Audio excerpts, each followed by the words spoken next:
La epístola a los Efesios, capítulo 1, versos 16 al 23, dicen de la siguiente manera: No ceso de dar gracias por vosotros, haciendo memoria de vosotros en mis oraciones, para que el Dios de nuestro Señor Jesús el Cristo, el Padre de gloria, os dé espíritu de sabiduría y de revelación en el conocimiento de Él, alumbrando los ojos de vuestro entendimiento, para que sepáis cuál es la esperanza a que Él os ha llamado, y cuáles las riquezas de la gloria de su herencia en los santos, y cuál es la supereminente grandeza de su poder para con nosotros los que creemos, según la operación del poder de su fuerza, la cual operó en el Cristo, resucitándole de los muertos y sentándole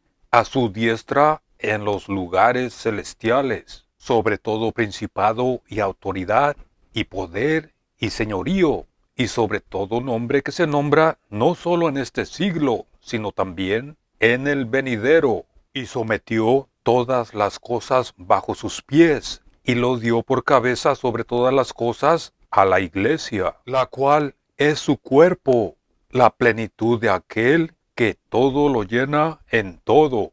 Las epístolas de la prisión es el título que se les da a las últimas 3 epístolas escritas por el apóstol Pablo en sus últimos días de vida como prisionero en la ciudad de Roma. Principalmente son la epístola a los Efesios, la epístola a los Filipenses y la epístola a los Colosenses, aunque también escribió cartas personales a sus compañeros del Evangelio, de las cuales tenemos por lo menos 3, es decir, segunda de Timoteo, Tito y Filimón. Estas 3 epístolas principales están marcadas, o mejor dicho, están estampadas con la palabra prisionero, para que sea revelado en dónde fueron escritas. Noten lo siguiente. Efesios capítulo 3, verso 1 dice: Por esta causa, yo Pablo, prisionero del Cristo Jesús, por vosotros los gentiles. Filipenses capítulo 1, el verso 7 dice: En mis prisiones. Y la carta a los Colosenses capítulo 4, verso 18 dice: La salutación de mi propia mano, de Pablo. Noten esto: Acordaos de mis prisiones. En ninguna otra carta escrita por el apóstol Pablo se menciona la palabra prisionero. Ahora bien, el apóstol declara en estas epístolas de la prisión que él recibió la revelación de un misterio, la revelación de un secreto acerca de los propósitos, los planes y la voluntad de Dios.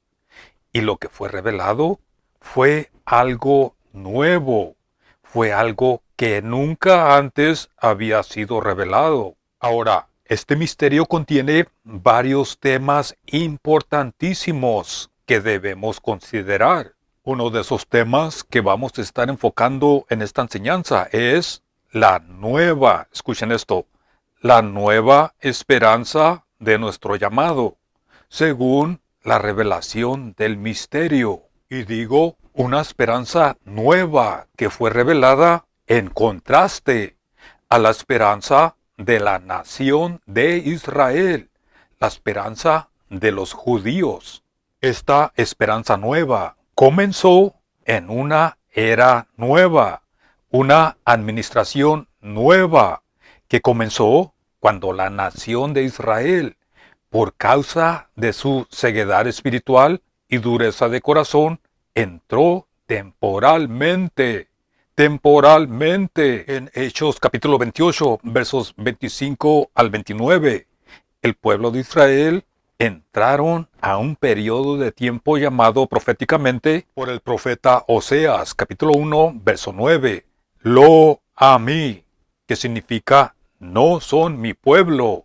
Y lo vuelvo a repetir, temporalmente. Ahora bien, permítanme señalar que si las epístolas de la prisión pertenecen a la misma era, y a la misma administración que prevalece en todo el resto del Nuevo Testamento, incluso en la parte que sigue a los 4 evangelios, es decir, el libro de los Hechos. Entonces, la esperanza sería la misma y se expresaría en términos similares.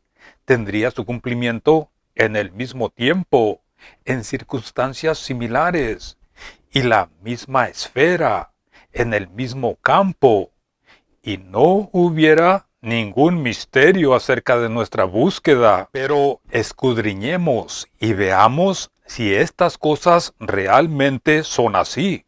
Ahora bien, es cierto que las cosas espirituales solo se pueden discernir espiritualmente, pero también es cierto que el espíritu de sabiduría y de revelación no es muy necesario para simplemente contar el número de veces que se menciona la palabra griega parusía en la carta a los Efesios.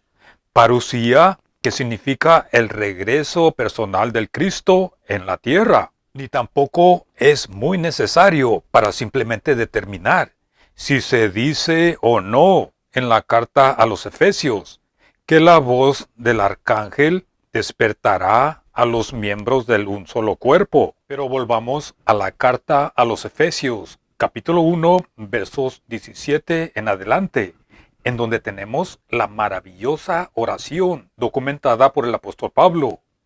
En primer lugar, es la oración por los santos de Éfeso.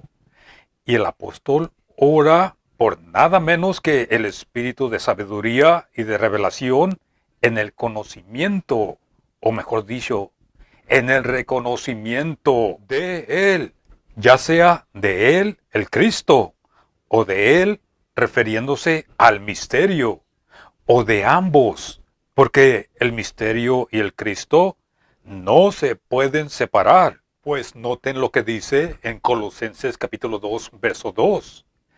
Hasta alcanzar todas las riquezas del pleno entendimiento, a fin de conocer qué? A fin de conocer el misterio de Dios, el Padre. ¿Y de qué más?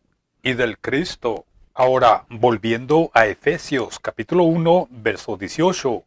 El espíritu de sabiduría y de revelación, en primer lugar, es ¿para qué?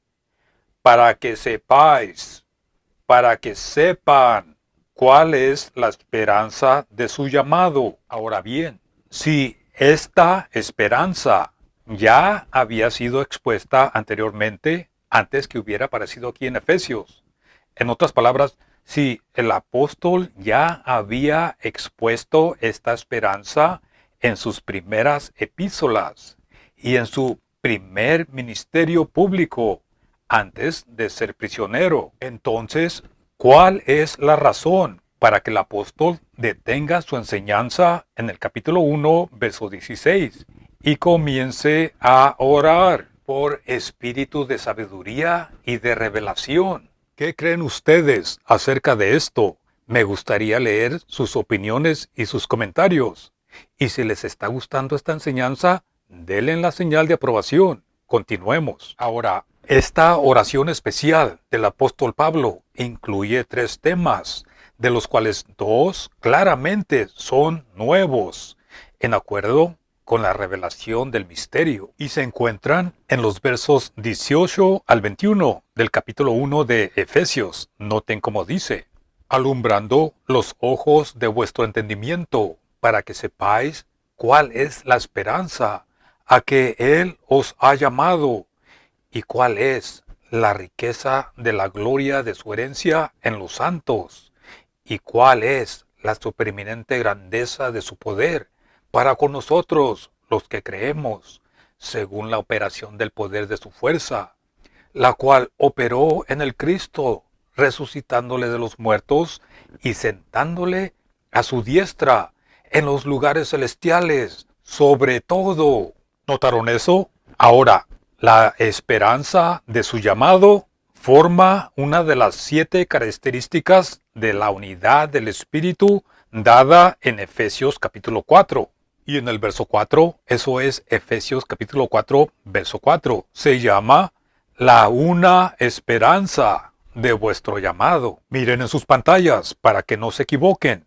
Aquí no dice una misma esperanza de vuestra vocación, como lo han traducido en algunas versiones, sino que dice una esperanza de vuestro llamado.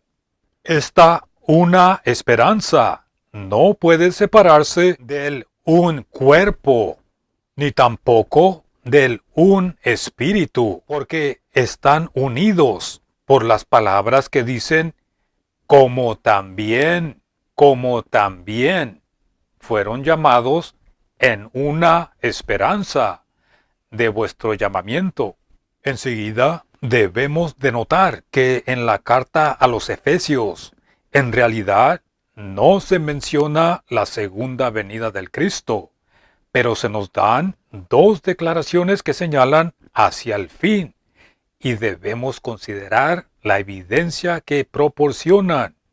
En Efesios capítulo 1, verso 10, dice, de reunir todas las cosas en el Cristo, en la dispensación de los cumplimientos de los tiempos, así las que están en los cielos como las que están en la tierra. Esto puede referirse a la gran consumación hacia la cual se dirige el propósito de las edades, el propósito de las eras.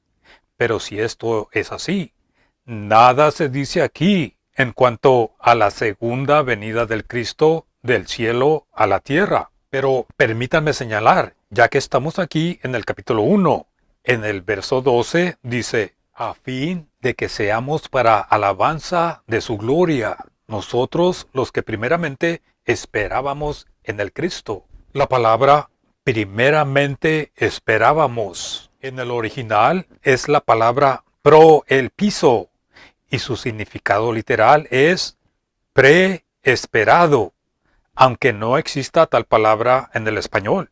Este pasaje corresponde con las palabras de los versos 5 y 6 de este mismo capítulo. Noten cómo dice en sus propias Biblias, habiéndonos predestinado para ser adoptados hijos por Jesús el Cristo, y asimismo, según el puro efecto de su voluntad, para alabanza de la gloria de su gracia, con la cual nos hizo aceptos en el amado. ¿Notaron eso?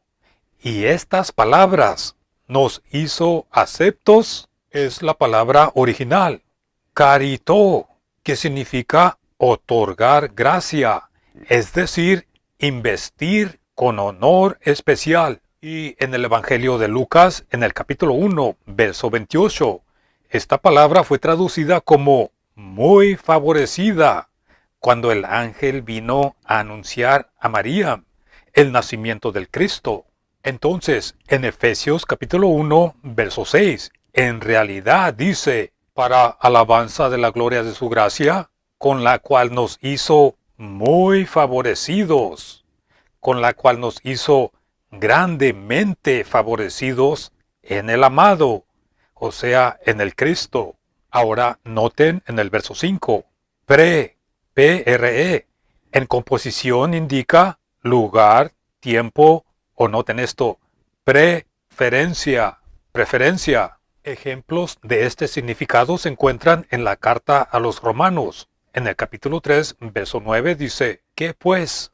¿Somos mejores que ellos? Y en Romanos capítulo 12, verso 10 dice, con el amor fraternal los unos para con los otros, amándoos cordialmente en la honra unos a otros, prefiriendo. Este significado armoniza con Efesios capítulo 1, verso 6, donde dice, muy favorecidos. Entonces, la esperanza que tenemos en Efesios es anterior o previa, no solo y no tanto en el sentido de tiempo, aunque esto es indudablemente cierto, sino más bien en el sentido de muy favorecidos y dignos. Es más, esta esperanza será disfrutada muy por encima y sobre todo principado. Y en Efesios capítulo 2, verso 7, las abundantes riquezas de su gracia. Siguen muy de cerca la declaración que tenemos en el verso 6, que dice, nos hizo sentar en los lugares celestiales con el Cristo Jesús. ¿Notaron eso? Esta es nuestra esperanza, que por las abundantes riquezas de su gracia nos hizo sentar en los lugares celestiales con el Cristo Jesús. Lo vuelvo a repetir, nuestra esperanza segura es estar sentados en los lugares celestiales con el Cristo Yeshua, Jesús, en contraste o en comparación a la esperanza de otros que estarán sentados en 12 tronos juzgando a las 12 tribus de Israel. ¿Notaron eso? Serán dos lugares, dos eventos distintos el uno del otro. Pero debemos reconocer que la enseñanza positiva acerca de la segunda venida del Cristo no entra en la revelación del misterio de esta epístola a los Efesios. Pero sin embargo, si creemos que en Hechos capítulo 28, la esperanza de Israel, que se menciona en el verso 20, fue el tema del apóstol Pablo en su conferencia con los líderes de los judíos en la ciudad de Roma de todo un día. Entonces nos enfrentamos con dos alternativas.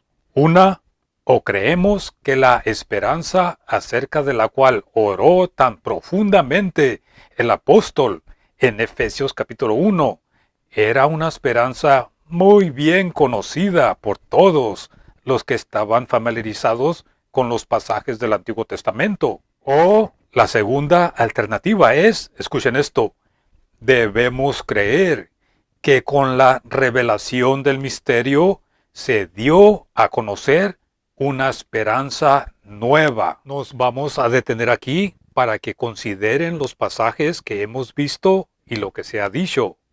Los invito a que se suscriban si no lo han hecho, porque vamos a continuar con la segunda parte de esta enseñanza en el siguiente video.